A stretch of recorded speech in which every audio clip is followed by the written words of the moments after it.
What is going on, guys? DBG here. In this video, we are going to be talking about 10 players that I really want to see in NBA 2K20 MyTEAM. So these are all guys that are definitely wanted by the community. They're cards that I really want. A couple of them, not so much wanted by the community, but just guys that I really want to see in my team. But yeah, so anyway, now we're going to get onto it. None of these cards were in NBA 2K18, by the way. So not going to be things like an Opal Dwayne Wade, who I would love to see, but he's not going to be on the list. And also, there was a ton of cards that I thought should have gotten Opals, and there was a good few cards. I think Mitchell Robinson, he never got above a bronze. There was a lot of kind of weird moments cards that should have been given that weren't for non-playoff players, and they ended up with really low overalls, like Rodion's Crooks, he from the new Brooklyn Nets. Sorry, I don't know why I just called them New Jersey Nets. Shows my age anyway. But basically, he ended up being a starter on that team, averaging like 8 points a game, but yet he's a bronze and like one of the 10 worst players in my team, which doesn't really make sense. But yeah, hopefully he'll definitely be upgraded anyway for NBA 2K20. But anyway, now let's go on to the 10 players. A lot of these are going to be similar to cards on my 2K19 list, and I'm also not going to put in Charles Barkley or Reggie Miller, because every year people that make this exact video, we want Charles Barkley, we want Reggie Miller. We know we're not getting Charles Barkley or Reggie Miller. We may, actually no, it's an Olympic year, so we might get Barkley, but we're not getting Reggie Miller. Trust me, we are not getting Reggie Miller. As much as people want him, we are not getting him. So now we're on to number 10. So number 10 is going to be Ben Gordon, the guy who was arguably the best player on the Chicago Bulls in Derrick Rose's rookie year, a really great scorer who seemed like he just wanted to get paid by the Detroit Pistons and pack it in. It was like as soon as he got paid, as soon as he got his contract, he really just stopped seeming to care about being a great NBA player, because he was a really good NBA player for a couple of years, and definitely someone that I want to see in 2K, especially if they give him a quick release. He's going to be fast, going to be able to get to the basket. Although at his height, he wasn't particularly tall. He may not be the best card in the game, but could be fun, especially if they release him early. Number 9 is a playoff version of Nate Robinson.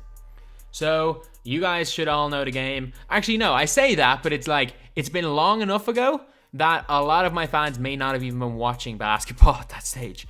The 2013 NBA playoffs, where Nate Robinson just went ham against Chicago Bulls in that, was it treble overtime? Either double or treble overtime, when they didn't have Derrick Rose and they ended up beating the Brooklyn Nets, who were looking really good that year. Nate Robinson was incredible. Or even just a New York Knicks Nate Robinson, a dunk contest Nate Robinson, some version of Nate Robinson, because seeing a like 5'9" guy that'll be able to dunk like him, especially with the new version of Posterizer, the contact finisher badge, which is supposed to make smaller players better, he could be an absolute beast in game. And next up we have got, I don't know what the badge is called, the badge where players like don't get tired dribbling. I'm gonna say tireless dribbler, but it's definitely not it.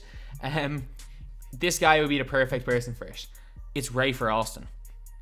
And this is the guy, one of the guys that honestly could be able to pull off those street ball type moves in game. Rafer Alston literally is the biggest legend in street ball history. Like, when you're looking at fame for street ball players, the Professor is the most famous without question. But when you're looking at just best, the one that made it, it was Rafer Alston. He was so good that the first and one mixtape, the one that really started the whole street ball craze, is known as the skip tape, just because of how much it was like evolved around Rafer Alston, also known as Skip to My Lou. If I haven't mentioned that, it was all about him. So yeah, he's a player that could be a super good ball handler. Like, I know Jason Williams isn't great in game, but if they can give him like special handles animations, and give him like specific like borderline street ball things, it could be really cool. Although he didn't really do that in the NBA, he was also lights out 3-point shooter, so he won't be a bad card. Next up we have got Rasheed Wallace. Rasheed Wallace was a decent shooter for a big man. He was an elite player, obviously a bit of a hothead, and in game in 2K that really doesn't matter unless they start giving people technical fouls, and they give like a technical foul prone badge out, which would be a bit annoying. Rasheed Wallace is going to be fine, but he's going to be one of the players, like, I know I might be saying, oh, he's a big man, he can shoot, he's going to be able to play inside. Obviously, he was great for the Detroit Pistons, great for the Atlanta Hawks as well, and nearly won another ring at the Boston Celtics. Problem is that I don't think he's going to be that relevant because they get basically all the big guys from like March onwards can shoot, can play inside, can do everything. It's like different skins on the same player. So again, another guy that I'd like to see early in the game, but the later the game goes on, the tougher it'll be to see him be effective. Next up is Ron Artest or Meta World Peace. I don't know what version of Ron Artest we're going to get. A Defensive Player of the Year pace one, or which one's going to be the highest rated. Or a playoff one from the Los Angeles Lakers, where he was unreal in Game 7 of 2010 NBA Finals.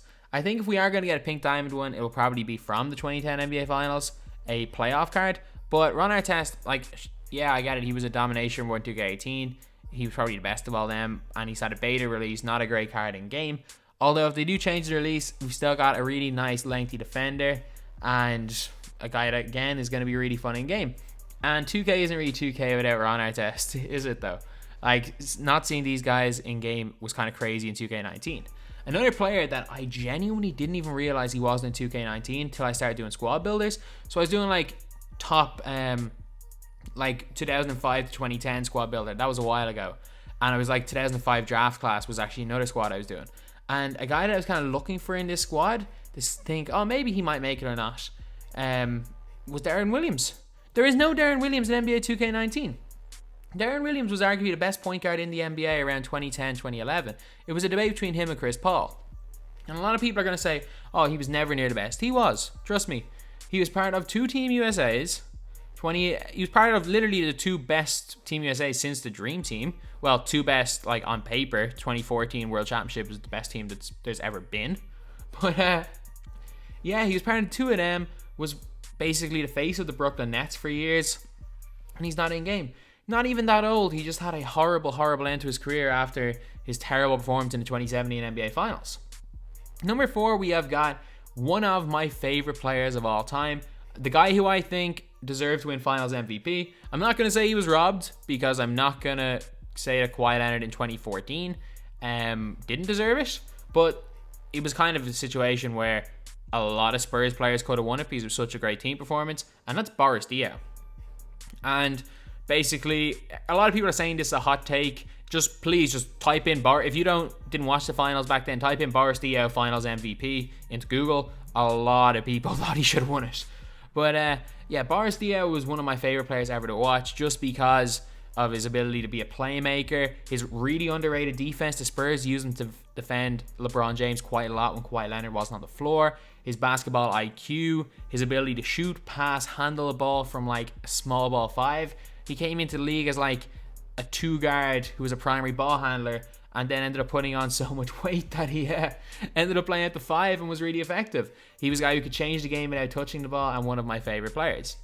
Next up is a guy who I didn't have the pleasure of watching at all, but I hope that next year with the Olympics coming up, 2K have an Olympics set so that they can get in a few players. Like, they've had EuroLeague players in the past, and I know that this probably won't happen, but it is something that if they could do, it'd be great. And especially because he was in the NBA Celebrity Game a couple of years ago, I wouldn't be that surprised. Actually, no, I would be very surprised, but it's not completely out of question. It is Oscar Schmidt. Oscar Schmidt is the leading scorer of all time in basketball, not NBA, in the sport of basketball. He's the all-time leading scorer in the Olympics. He has also gone in Olympics averaging 40 a game, and was the top scorer when he played against, he was Dream Team 2 in the entire game. Oscar Schmidt's one of the greatest players of all time, probably top 50, and also the greatest player to never play in the NBA. So I'd love to see him in a 2K game. And number 2, the only reason number 2 is because number 1 is more hyped, but number 2 is Lamar Odom. Lamar Odom would literally be, like, if they gave Lamar Odom a pink diamond card, it would literally be Ben Simmons' Galaxy Opal. Lamar Odom was a ball-handling 6'10 player that could shoot. He was a less athletic, less good defensively, Ben Simmons type player. And that was a great comparison when Simmons first came into the league. Although, obviously, people expected Simmons to be able to shoot a little bit, whereas he couldn't shoot at all. But Lamar Odom was really good. He had the potential to be a superstar. He honestly, if everything had gone well, if he played, like, I know he kind of had a weed problem even coming into the NBA. If he was clean the whole time, he honestly could have been a superstar, but he still had a brilliant career. 2 rings with the Lakers and a 6th man of the year. But I think in 2K, in a video game, if they gave him a nice release, he could be unbelievable in game. And number 1, more so for hype than anything, and because I'm a Miami Heat fan, we need to see Chris Bosh back. We need to see Chris Bosh in 2K. Will he be the best card in the world? No. Will he be an unbelievable card? Probably not. But we need to see Chris Bosh back in 2K. So anyway, that is the video. These are the top 10 players that I would like to see in 2K20. If I've said anything like 2K19 at all, gotten a few things wrong in this video, I am sorry. But these are the type of things that even in editing, I don't even notice. I'm going to say this now just in case I do it, so that all the comments aren't complaining about it. But yeah, so please in the comments any players you guys would like to see. And a lot of these are definitely my own opinion. Like, I don't think there's anyone else going to be out there looking for an Oscar Schmidt or a Boris Diaw card. But yeah, that's just me. But anyway, that's the video. Thank you guys for watching. Please like, comment, and subscribe.